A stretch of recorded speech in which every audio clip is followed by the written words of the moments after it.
Hello friend, welcome to e learning with Durgesh. स्वागत है आप सभी का सीडीपी की महत्वपूर्ण क्लास में। मैं मुकेश आप सभी का स्वागत करता हूं। फ्रेंड, कल की क्लास में हम लोगों ने डिस्कस किया था दो महत्वपूर्ण सिद्धांत, गेस्टाल्टवादियों के सिद्धांत के बारे में तथा पुनर्वर्णन के सिद्धांत के बारे में। पिछले क्लास में हम लोगों ने लगभग करीब सारी बातें हम लोग डिस्कस कर ली थी। सिद्धांत के जो भी महत्वपूर्ण फैक्ट थे उन सभी को हम लोगों ने डिस्कस कर लिया था। आज हम लोग नए सिद्धांत को पढ़ेंगे जिसका नाम है आपके जीन पियाजे का संज्ञानात्मक विकास का सिद्धांत। जी हाँ फ्रेंड, जीन पियाजे के संज्ञानात्मक सिद्धांत के बारे में आज हम लोग चर्चा करने वाले हैं और देखेंगे क्या कहा है जीन पियाजे ने अपने सिद्धांत में, क्या क्या बातें इनके सिद्धांत की खास हैं। थोड़ा सा बड़ा लेकिन बेहद इंपॉर्टेंट सिद्धांत इनका, यहाँ से परीक्षाओं में निरंतर प्रश्न आपसे पूछे जाते हैं, इसलिए सिद्धांत आपके लिए थोड़ा सा इंपॉर्टेंट हो जाता है।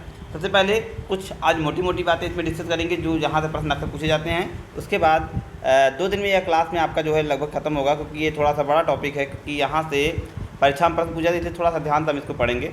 चलिए क्लास प्रारंभ करते हैं। सबसे पहले कुछ मोटा मोटा परिचय के देख लेते हैं जीन पियाजे के बारे में। तो जीन पियाजे की पहली बात होती है तो इन्हें हम संज्ञानात्मक विकास, ठीक, इन्हें हम संज्ञानात्मक विकास या विकासात्मक मनोविज्ञान का जनक कहते हैं। 2 बातें पहले आप नोट करते चलेंगे, पेन और पेपर साथ में लेके बैठेंगे, जो पॉइंट है आप नोट करते चलेंगे। सबसे पहले जीन पियाजे को संज्ञानात्मक सिद्धांत का जनक या विकासात्मक मनोविज्ञान का जनक कहा जाता है।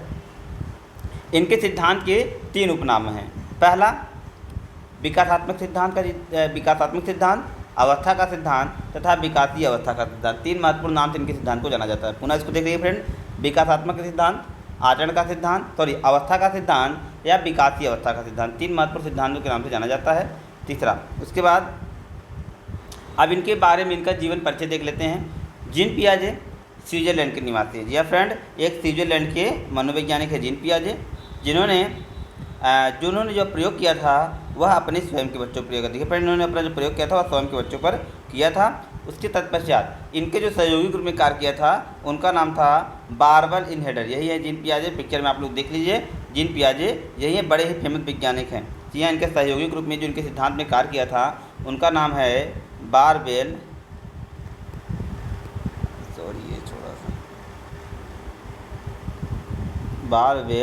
इनहेलर।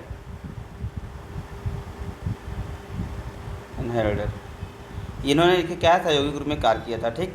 तो ये था कुछ सामान्य सा परिचय जो इनके सिद्धांत को समझने में थोड़ा सा सहायता प्रदान करेगा। चलिए फ्रेंड, अब देख लेते हैं क्या क्या है चीज़ें। तो 20वीं शताब्दी में स्विट्जरलैंड के निवासी जीन पियाजे, जिनका जन्म लगभग 1896-90 के करीब था, मानव विकास तथा किशोरावस्था के उन विभिन्न पहलुओं की ओर अपने लेखों तथा पुस्तकों के माध्यम से ध्यान दिलाया। ठीक है, इन्होंने क्या किया फ्रेंड, किशोरावस्था तथा बाल्यावस्था के विषय वस्तु के संदर्भ में अपने लोगों के माध्यम से लोगों का ध्यान आकर्षित किया। इन्होंने ऐसे मतलब थाट दिए, ऐसे विचार दिए कि जिससे लोग ऑटोमेटिक इनके सिद्धांत की तरफ खींचे चले आए।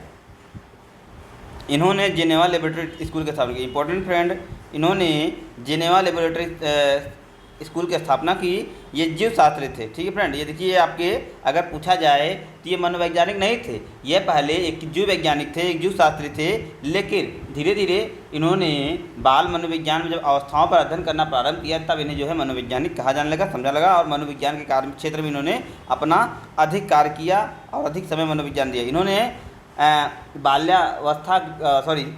व्यक्ति की अवस्थाओं के बारे में अध्ययन करने के लिए स्वयं के बच्चों का निरीक्षण किया और तत्पश्चात अपने सिद्धांत को आगे बढ़ाया और 1920 में बाल विकास के क्षेत्र में कार्य करना प्रारंभ किया। और 1923 में, देखिए बहुत इंपॉर्टेंट है फ्रेंड, 1923 में अपनी पहली पुस्तक the language and thought of a child को लिखी। इसके बाद 1976 में 53 वर्ष के कार्यकाल में 22 पुस्तकें तक इन्होंने लिखी थी फ्रेंड। मतलब फ्रेंड 53 वर्ष के कार्यकाल तक इन्होंने 32 पुस्तकें इन्होंने लिखी थी, और जहाँ से एक न एक पुस्तक परीक्षा में निश्चित तौर से पूछा जाता है। सबसे पहले देखते हैं इनकी कुछ प्रमुख पुस्तकें जिनके नाम आपके लिए इम्पोर्टेंट है। एक है द साइकोलॉजी ऑफ चाइल्ड, दूसरा है the language and the thought of child, the child concept of the world, play dream and imitation of in childhood, psychology and epistemology, behaviour and evolution.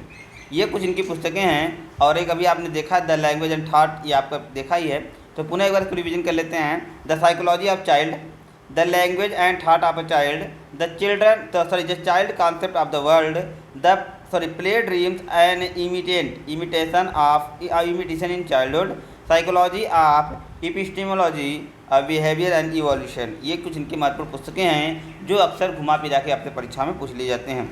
ठीक है, आगे friend, कई मनोवैज्ञानिक प्रत्ययों पर क्रमिक रूप से कार्य करने के कारण विकास कारण इन्हें जो है मनोवैज्ञानिक विचारधाराओं के कारण विकासात्मक मनोविज्ञान का जनक कहा जाता है, या विकासात्मक मनोविज्ञान का आधार इन्होंने दिया था। जीन पियाजे को विकासात्मक मनोविज्ञान का जनक भी कहा जाता है, मैंने पहले आपको बता चुका हूँ।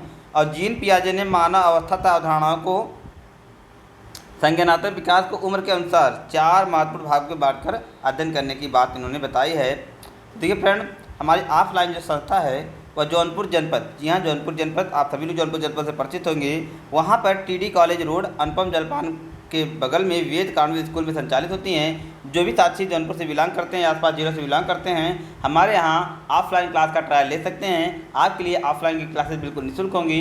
आप इच्छुक हों तो आप एडमिशन लेकर बाकी क्लासेस कंटिन्यू कर सकते हैं। ऑनलाइन क्लास का नोट्स के लिए हमारी स्क्रीन पर देखिए नंबर आपको प्रोवाइड किए जा रहे हैं, उस नंबर पर कॉन्टैक्ट करिएगा या तो व्हाट्सअप करिएगा, संपूर्ण डिटेल आपको वहाँ से मिल जाएगी। आप सारी चीज़ें वहाँ से आसानी से प्राप्त कर सकते हैं।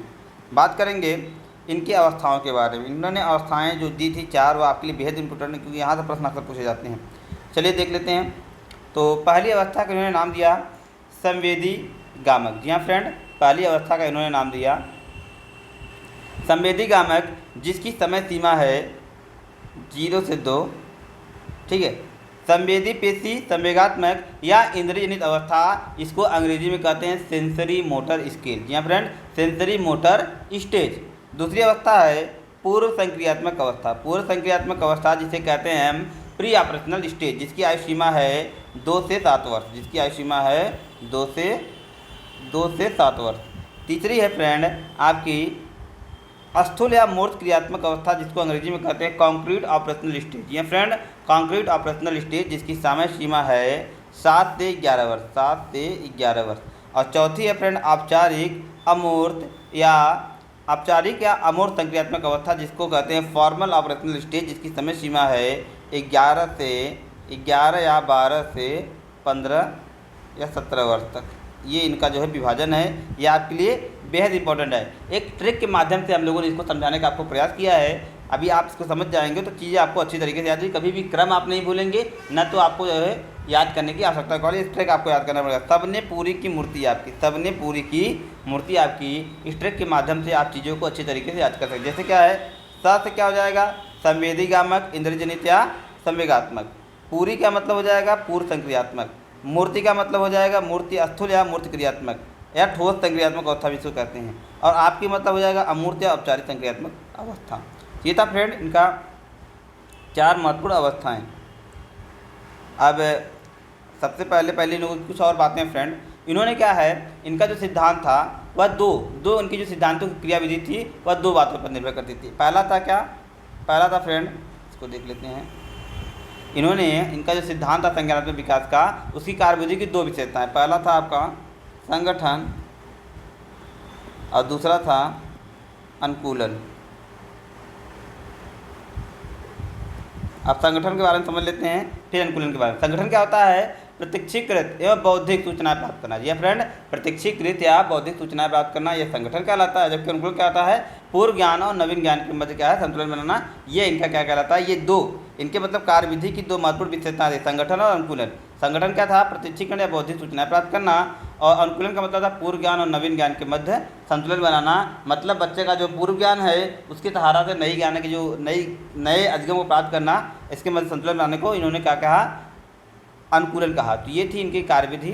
तो फ्रेंड इस क्लास में हम इतना ही डिस्कस करेंगे। आगे जो है इनकी क्लास में कल हम डिस्कस करेंगे पूरे जो है डिटेल, जो संवेदी गामक है, इंद्रिय जनित है, उसके बाद पूर्व संक्रियात्मक, मूर्त, अमूर्त, ये सारी चीज़ें हम लोग कल की क्लास में डिस्कस करेंगे। इस क्लास में इतना ही करते हैं। कल आगे जीन पियाजे को कंप्लीट रूप से स्टडी करेंगे। तो इस क्लास में इतना है friend. Best of luck, thank you, good bye.